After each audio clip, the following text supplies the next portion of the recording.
For more than 200 years, our tradition of welcoming immigrants from around the world has given us a tremendous advantage over other nations. It's kept us youthful, dynamic, and entrepreneurial. It has shaped our character as a people with limitless possibilities. People not trapped by our past, but able to remake ourselves as we choose. But today, our immigration system is broken, and everybody knows it.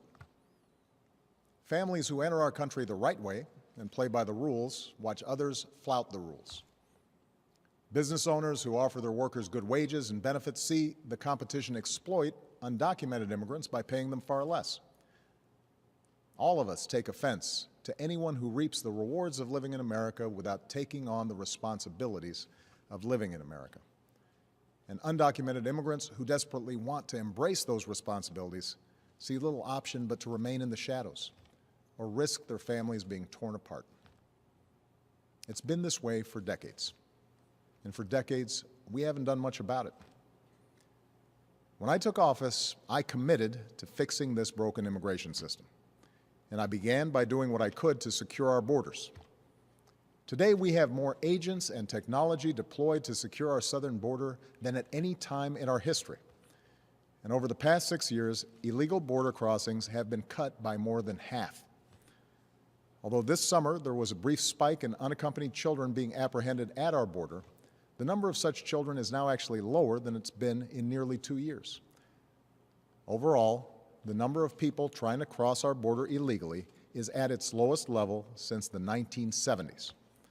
Those are the facts. Meanwhile, I worked with Congress on a comprehensive fix. And last year, 68 Democrats, Republicans, and independents came together to pass a bipartisan bill in the Senate. It wasn't perfect. It was a compromise, but it reflected common sense. It would have doubled the number of Border Patrol agents while giving undocumented immigrants a pathway to citizenship if they paid a fine, started paying their taxes, and went to the back of the line. And independent experts said that it would help grow our economy and shrink our deficits. Had the House of Representatives allowed that kind of bill, a simple yes or no vote, it would have passed with support from both parties. And today it would be the law. But for a year and a half now, Republican leaders in the House have refused to allow that simple vote.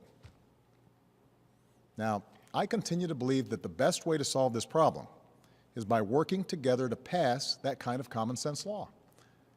But until that happens, there are actions I have the legal authority to take as president, the same kinds of actions taken by Democratic and Republican presidents before me, that will help make our immigration system more fair and more just.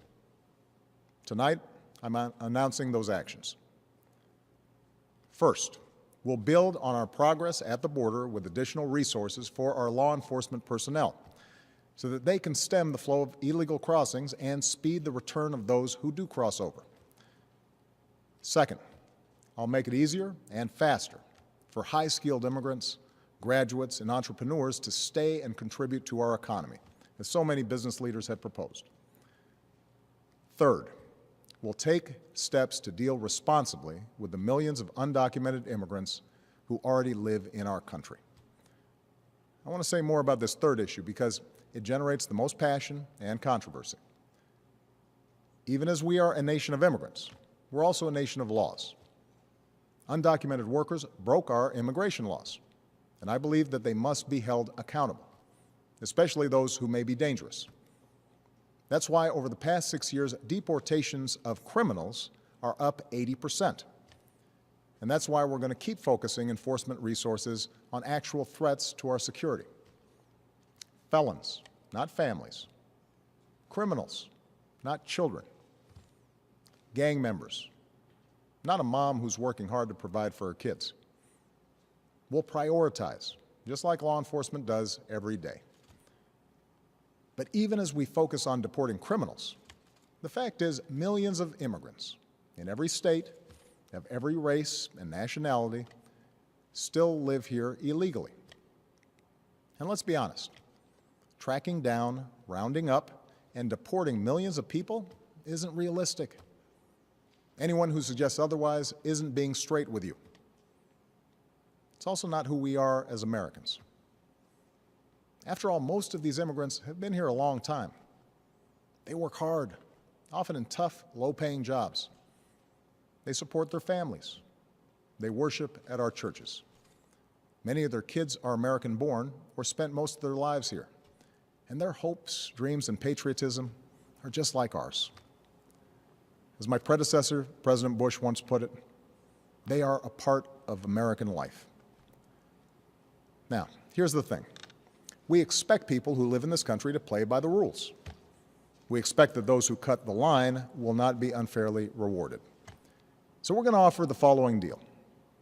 If you've been in America for more than 5 years, if you have children who are American citizens or legal residents, if you register, pass a criminal background check, and you're willing to pay your fair share of taxes, you'll be able to apply to stay in this country temporarily without fear of deportation.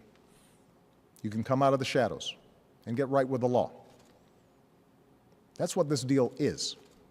Now let's be clear about what it isn't. This deal does not apply to anyone who has come to this country recently. It does not apply to anyone who might come to America illegally in the future. It does not grant citizenship or the right to stay here permanently or offer the same benefits that citizens receive. Only Congress can do that. All we're saying is we're not going to deport you. I know some of the critics of this action call it amnesty. Well, it's not. Amnesty is the immigration system we have today. Millions of people who live here without paying their taxes or playing by the rules, while politicians use the issue to scare people and whip up votes at election time. That's the real amnesty, leaving this broken system the way it is. Mass amnesty would be unfair. Mass deportation would be both impossible and contrary to our character. What I'm describing is accountability. You can come out of the shadows and get right with the law. If you're a criminal, you'll be deported. If you plan to enter the U.S. illegally, your chances of getting caught and sent back just went up. The actions I'm taking are not only lawful, they're the kinds of actions taken by every single Republican president and every single Democratic president for the past half-century. And to those members of Congress who question my authority to make our immigration system work better, or question the wisdom of me acting where Congress has failed, I have one answer. Pass a bill. I want to work with both parties to pass a more permanent legislative solution. And the day I sign that bill into law, the actions I take will no longer be necessary. Meanwhile, don't let a disagreement over a single issue be a deal breaker on every issue. That's not how our democracy works. And Congress certainly shouldn't shut down our government again just because we disagree on this. Americans are tired of gridlock. What our country needs from us right now is a common purpose, a higher purpose. Most Americans support the types of reforms I've talked about tonight, but I understand the disagreements held by many of you at home.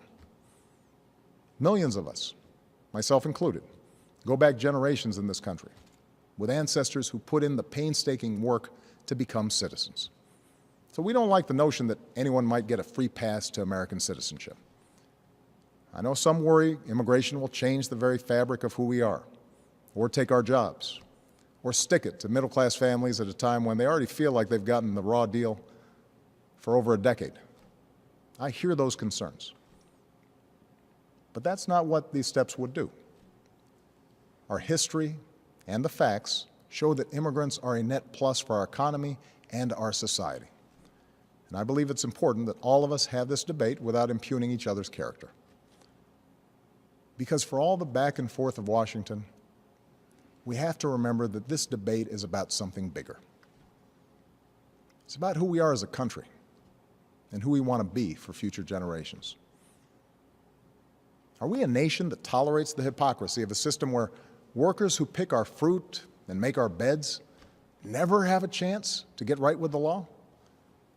Or are we a nation that gives them a chance to make amends, take responsibility, and give their kids a better future? Are we a nation that accepts the cruelty of ripping children from their parents' arms, Or are we a nation that values families and works together to keep them together? Are we a nation that educates the world's best and brightest in our universities only to send them home to create businesses in countries that compete against us? Or are we a nation that encourages them to stay and create jobs here, create businesses here, create industries right here in America? That's what this debate is all about. We need more than politics as usual when it comes to immigration. We need reasoned, thoughtful, compassionate debate that focuses on our hopes, not our fears. I know the politics of this issue are tough, but let me tell you why I have come to feel so strongly about it. Over the past years, I've seen the determination of immigrant fathers who worked 2 or 3 jobs without taking a dime from the government and at risk any moment of losing it all just to build a better life for their kids. I've seen the heartbreak and anxiety of children whose mothers might be taken away from them just because they didn't have the right papers. I've seen the courage of students who, except for the circumstances of their birth, are as American as Malia or Sasha, students who bravely come out as undocumented in hopes they could make a difference in the country they love. These people, our neighbors, our classmates, our friends, they did not come here in search of a free ride or an easy life. They came to work and study and serve in our military, and above all, contribute to America's success.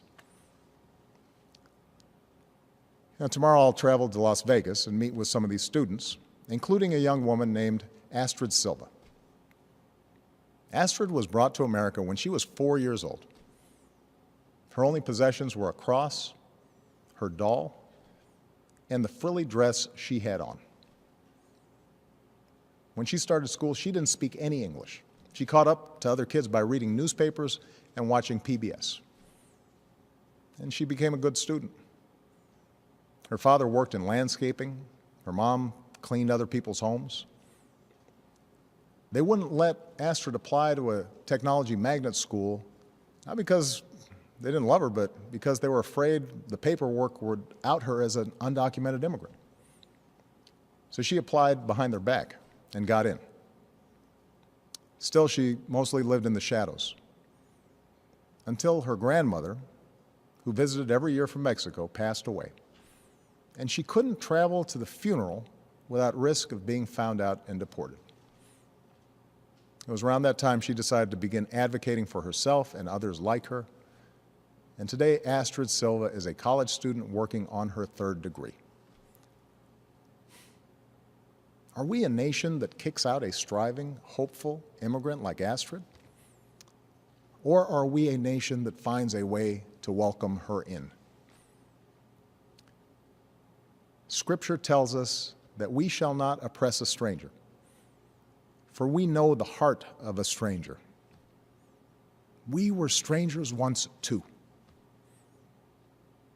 My fellow Americans, we are and always will be a nation of immigrants. We were strangers once too. And whether our forebears were strangers who crossed the Atlantic or the Pacific or the Rio Grande, we are here only because this country welcomed them in and taught them that to be an American is about something more than what we look like or what our last names are or how we worship. What makes us Americans is our shared commitment to an ideal, that all of us are created equal, and all of us have the chance to make of our lives what we will. That's the country our parents and grandparents and generations before them built for us. That's the tradition we must uphold. That's the legacy we must leave for those who are yet to come. Thank you. God bless you. And God bless this country we love.